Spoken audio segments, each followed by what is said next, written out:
सूत्रों के हवाले से खबर है, जनगणना को लेकर बड़ी खबर आ रही है, जहां सरकारी सूत्रों की माने तो देश में अगले साल यानी कि 2025 से जनगणना की प्रक्रिया शुरू हो जाएगी।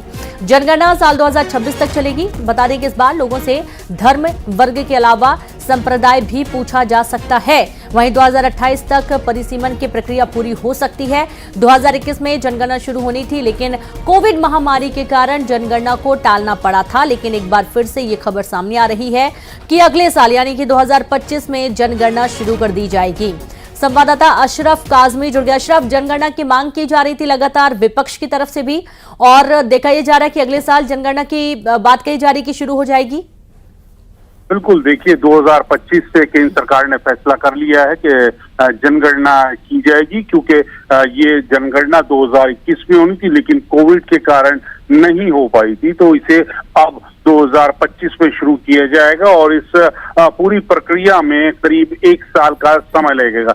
यानी कि 2026 तक ये प्रक्रिया जनगणना की पूरी होगी और उसके बाद फिर तमाम आंकड़े सामने आएंगे। और अब एक चीज अहम बात यह है कि पहले ये शुरू में होती थी, जैसे 2021 में, 2011 में, अब ये 2025 के बाद 2035 में होगी। तो अब ये प्रक्रिया भी हो गई कि अब ये हर जो दशक होता है उसके बीच में होगी। अब 2035 में दोबारा फिर होगी, 2025 के बाद 2035 में जनगणना की पूरी प्रक्रिया शुरू की जाएगी।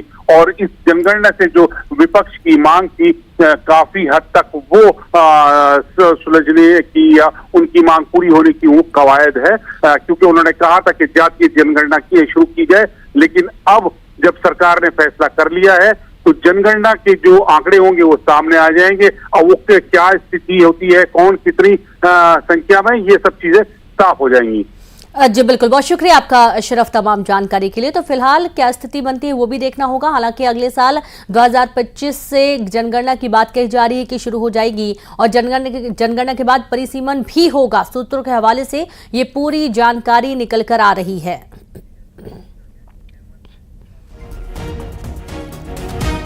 और चलिए अब रुक करेंगे कुछ और अहम खबरों का, देखेंगे सुपरफास्ट खबरें तेज अंदाज में।